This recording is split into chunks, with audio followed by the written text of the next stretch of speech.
പ്രിയപ്പെട്ടവരെ, എല്ലാവരും സുഖമായി ഇരിക്കുന്നുവല്ലോ അല്ലേ? ഇന്നത്തെ നമ്മുടെ ദിവസവും ഇങ്ങനെ കഴിയാൻ പോകുന്നു. ഓരോ ദിവസമായിട്ട് ഇങ്ങനെ കഴിയുക അല്ലേ? അത് സന്തോഷകരമായ വാർത്തകൾ കേട്ട്, ചിലപ്പോൾ ദുഃഖകരമായ വാർത്തകൾ കേട്ട്, ദുഃഖ സമ്മിശ്രമാണല്ലോ ജീവിതം അല്ലേ? ഇന്ന് എനിക്ക് വൈകിട്ടത്തെ ചില കാര്യങ്ങളാണ് പറയാനുള്ളത്. അതായത് നമ്മൾ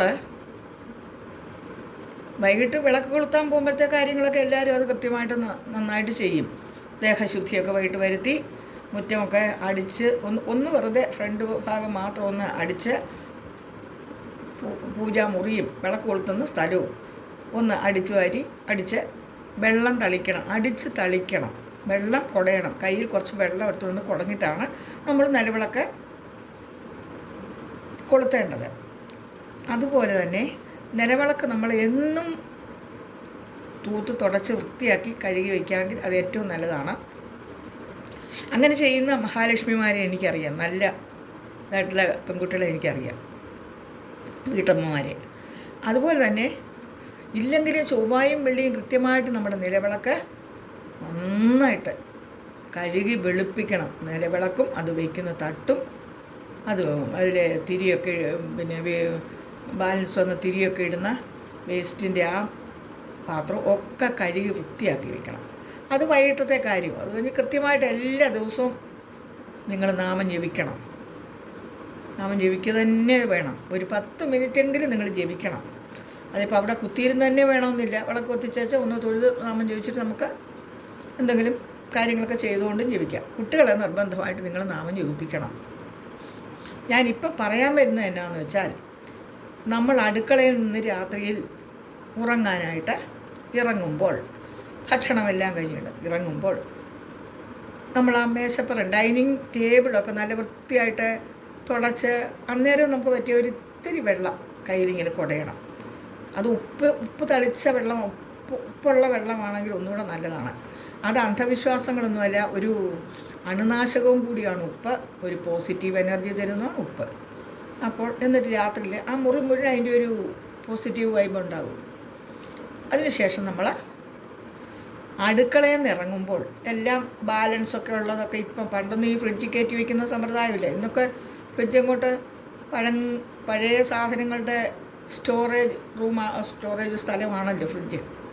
അപ്പോൾ അത് കഴിവതും പഴയ ഭക്ഷണങ്ങൾ, അന്നത്തെ ഭക്ഷണങ്ങൾ അന്ന് തന്നെ തീർക്കാൻ ശ്രമിക്കണം. അതിനുള്ളത് വെച്ചാൽ മതി. ബാക്കി നമ്മൾ അങ്ങനെ വെച്ചിരുന്ന് ചൂടാക്കി കഴിക്കുന്ന സമ്പ്രദായം എന്നാലും നമുക്ക് നിവൃത്തിയില്ല, ചിലപ്പോൾ മിക്കവാറും വേണ്ടി വരും. അപ്പോൾ അതിനെക്കുറിച്ച് ഞാൻ പറയുന്നില്ല. അപ്പോൾ ഫ്രിഡ്ജ് ഏറ്റവും ശുചീകരിക്കേണ്ട ഒരു ശീതീകരണ റൂമാണ് ഫ്രിഡ്ജ് എന്നും ഇല്ലെങ്കിലും 2 ദിവസം കൂടുമ്പോഴേക്കും വൃത്തിയായിട്ട് തുടയ്ക്കണം. ഭക്ഷണമൊക്കെ സൂക്ഷിക്കുന്ന സ്ഥലമല്ലേ, പച്ചക്കറികളുമൊക്കെ. ഇപ്പോൾ ഞാൻ നിങ്ങളോട് ഇമ്പോർട്ടൻ്റായിട്ട് പറയുന്നതെന്ന് വെച്ചാൽ, 75% വീട്ടമ്മമാരും ചെയ്യുന്ന കാര്യവും ഒരു 25% ആളുകൾ ചെയ്യാത്തതുമായിട്ടുള്ളൊരു കാര്യമാണ്. അവർ ചെയ്യാത്തത് എന്താണെന്ന് വെച്ചാൽ, ജോലിക്കൊക്കെ പോയി വന്ന് പിന്നെ ഒരുപാട് കാര്യങ്ങൾ കാണും അതുങ്ങൾക്ക്. അപ്പോൾ അത് കഴിഞ്ഞിട്ട് രാത്രിയിലത്തെ ഭക്ഷണവും കൂടെ കഴിഞ്ഞ് എല്ലാവരെയും കൊടുത്തു കഴിയുമ്പോൾ എവിടെയെങ്കിലും ഒന്ന് തല ചായ്ച്ചാൽ മതിയെന്ന് കാണും. അപ്പോൾ എന്താണ് വേണം, എങ്കിലും നിങ്ങളൊരു കാര്യം ചെയ്യണം.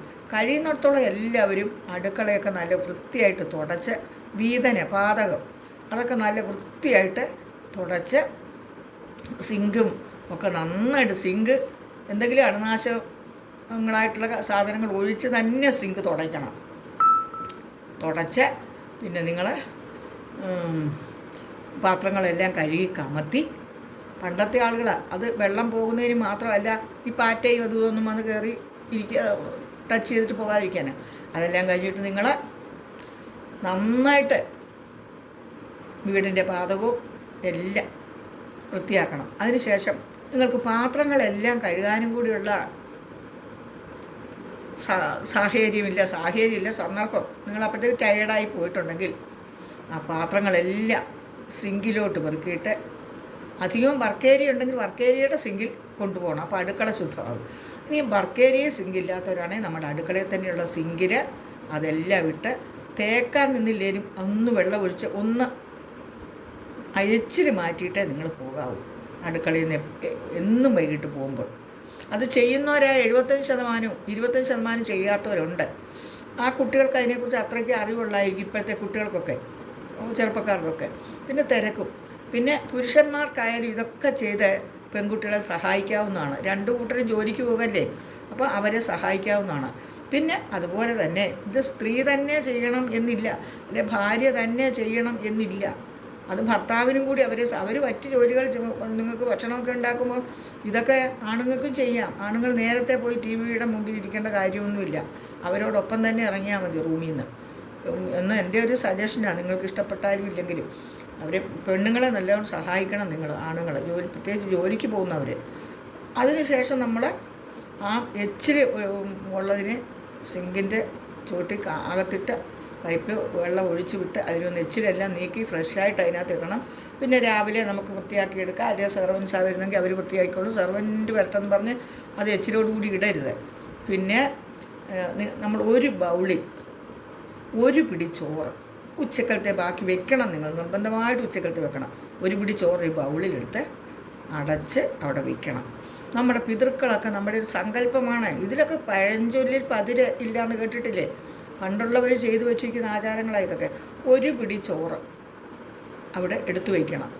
അത് നമ്മുടെ പിതൃക്കളൊക്കെ നമ്മൾ സുഖമായും ക്ഷേമമായിട്ടിരിക്കുന്നു എന്നറിയാൻ വേണ്ടി വരുന്നതാണ്. അടുക്കളയിൽ ചെന്ന് ഭക്ഷണം വെച്ചോ, ഇന്നുണ്ടായിരുന്നോ എന്നൊക്കെ അറിയാൻ വേണ്ടി വരുന്നതാണ്. അപ്പം നമ്മളൊന്നുമില്ലായിരുന്നു എന്ന് പറഞ്ഞ് പോയാൽ, അല്ലെങ്കിൽ അവർ നമ്മുടെ ഭക്ഷണം വന്ന് കഴിക്കാൻ വേണ്ടി വരുന്നതാകും. അപ്പോൾ ഒരു ചെറിയ ബൗളിൽ കുറച്ച് ചോറെടുത്ത് അവിടെ വയ്ക്കണം. ഉച്ചയ്ക്ക് 1 പിടി ചോറ് കൂടുതൽ വയ്ക്കൂ. രാത്രി ചോറല്ലെങ്കിൽ ഉച്ചക്കത്തെ ആ ചോറ് അവിടെ ഉണ്ടാവുമല്ലോ, അത് 1 ബൗളിലെടുത്ത് അവിടെ രാത്രി വയ്ക്കണം നമ്മൾ കിടക്കാൻ പോരുന്നതിന് മുമ്പ്. അപ്പോൾ അവർ സന്തുഷ്ടരായിട്ട് അതൊക്കെ ഭക്ഷിച്ച് പോകുമെന്നാണ് പറയുന്നത്. അതിൽ ഇപ്പം നമുക്കത് വെറും സങ്കല്പം. അപ്പോൾ അത് കഴിഞ്ഞ് രാവിലെ നമുക്കതെടുത്ത് മതിലയിലോ എവിടെയെങ്കിലും ഒരു കൊച്ചു പാത്രത്തിൽ വെച്ചാൽ കാക്കയോ എന്തെങ്കിലും വന്ന് എടുത്തുകൊണ്ട് പോയിക്കോളൂ. അതിനെക്കുറിച്ച് നമുക്ക് ബോധവേഷം വേണ്ട. അപ്പോൾ രാത്രി മഹാലക്ഷ്മിമാരായിട്ട് ഉള്ള നിങ്ങൾ കുട്ടികൾ, വീട്ടമ്മമാരെ, നിങ്ങൾ മഹാലക്ഷ്മിമാരാണ്. നിങ്ങളെ മഹാലക്ഷ്മിയായിട്ട് കാണുന്ന വീടുകളിൽ ഐശ്വര്യം നിറയുകയും ചെയ്യും.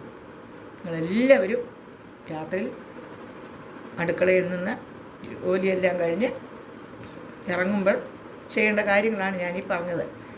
ഇത്രയും ദിവസം ചെയ്യാതിരുന്നവരാരുണ്ട് ഇന്ന് മുതൽ തന്നെ അടുക്കള ശുദ്ധീകരിച്ചതിന് ശേഷം മാത്രമേ പുറത്തേക്ക് വരാവൂ രാത്രി, കേട്ടോ. നിങ്ങളെല്ലാവരും ഇത് കേൾക്കും എന്ന് എനിക്കറിയാം ടീച്ചർ പറഞ്ഞപ്പം. അതുകൊണ്ട് എല്ലാവർക്കും ഒരു ശുഭരാത്രി ഞാൻ നേരുന്നു. എല്ലാവർക്കും നാളത്തെ പ്രഭാതം വർണ്ണാഭമായി എല്ലാവരും സന്തോഷത്തോടെ സമാധാനത്തോടെയും ഇറങ്ങി വരാൻ നാളത്തെ പ്രഭാതം എല്ലാവർക്കും ഉണ്ടാകട്ടെ എന്ന് പ്രാർത്ഥിച്ചുകൊണ്ട്, രാത്രി നിങ്ങളുടെ സ്വപ്നങ്ങളൊക്കെ നല്ല നല്ല സ്വപ്നങ്ങളാകട്ടെ, സന്തോഷകരമായ സ്വപ്നങ്ങളാകട്ടെ എന്ന് പ്രാർത്ഥിച്ചുകൊണ്ട് ഞാൻ ഈ കുഞ്ഞു വീഡിയോ ഇവിടെ വൈൻഡപ്പ് ചെയ്യുന്നു. നിങ്ങളുടെ സരസ്വതി ടീച്ചർ.